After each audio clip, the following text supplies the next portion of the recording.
ஆண்டவருடைய நாம மகிமைப்படுவதாக. அன்பானவர்களே, இன்றைய வார்த்தைக்கு உங்கள் அன்புடன் வரவேற்கிறேன்.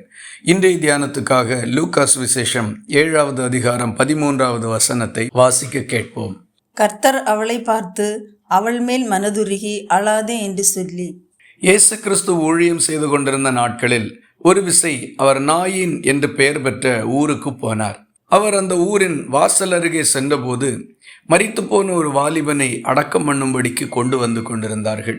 அவன் தன்னுடைய தாய்க்கு ஒரே மகனும் அந்த தாய் கைம்பெண்ணுமாக இருந்தாள்.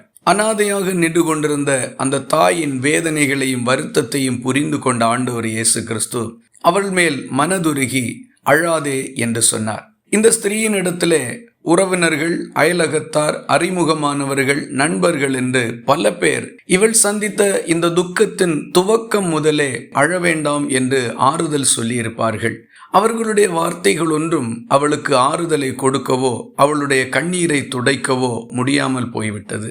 ஆனால் ஆண்டவராகிய இயேசு கிறிஸ்து அவளை பார்த்து அழாதே என்று சொன்னார். அந்த ஒரே வார்த்தையோடு அவளுடைய அழுகைக்கு முற்றுப்புள்ளி வைக்கப்பட்டது.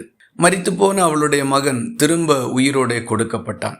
அதே ஆண்டவராகிய இயேசு கிறிஸ்து உங்களுக்கும் சொல்லுகின்ற வார்த்தை அழ வேண்டாம் என்பதுதான். நீங்கள் சந்திக்கிற கஷ்டத்துக்கும் துன்பத்திற்கும் வேதனைக்கும் விடுதலை உண்டாகும்படிக்கு பல மனிதர்களுடைய வார்த்தைகள் உங்களுக்கு நேராக வந்திருக்கலாம். ஆனால் அவைகளால் ஒன்றும் செய்ய முடியாத காரியத்தை ஆண்டவராகிய இயேசு கிறிஸ்துவனுடைய வார்த்தை இந்த காலை வேளையிலே உங்களுக்காக செயல்பட வல்லமையுள்ளதாய் இருக்கின்றது. மாற்றத்தை உண்டாக்கும்படிக்கு அவர் உங்களுக்காக பேச ஆரம்பித்திருக்கிறார். அவர் மேல் நம்பிக்கை உள்ளவர்களாகி அவருடைய வார்த்தையின் பேரில் விசுவாசம் உள்ளவர்களாகுங்கள். மாற்றத்தையும் வித்தியாசத்தையும் காண்பீர்கள். இந்த வார்த்தைகள் இந்த நாள் முழுவதும் உங்களுக்கு ஒரு ஆசீர்வாதமாய் இருப்பதாக. ஜெபிக்கலாமா? எங்களை நேசிக்கிற அன்பு நிறைந்த நல்ல ஆண்டவரே, நாங்கள் உம்மை நன்றியோடு துதிக்கிறோம். எங்களுடைய கண்ணீரை கண்டு அதை துடைக்க விரும்பி எங்கள் பிரச்சனைக்கு ஒரு தீர்வு உண்டாக்கும்படியான நோக்கத்தோடு நீர் எங்களை பார்த்தும் அழ வேண்டாம் என்று இந்த காலை வேளையிலே சொல்லுகிறதற்காக உம்மை நன்றியோடு ஸ்தோத்திரிக்கிறோம். உம்முடைய வார்த்தை எங்கள் வாழ்க்கையை மாற்றும், எங்கள் சூழ்நிலையை மாற்றும் என்கிற நல்ல நம்பிக்கை எங்களுக்கு கொடுத்திருக்கிறதற்காக உமக்கு ஸ்தோத்திரம். எங்களுக்காக பேசுகிற இயேசுவின் கரத்திலே எங்கள் பிரச்சனைகளை ஒப்பு கொடுக்கிறோம்.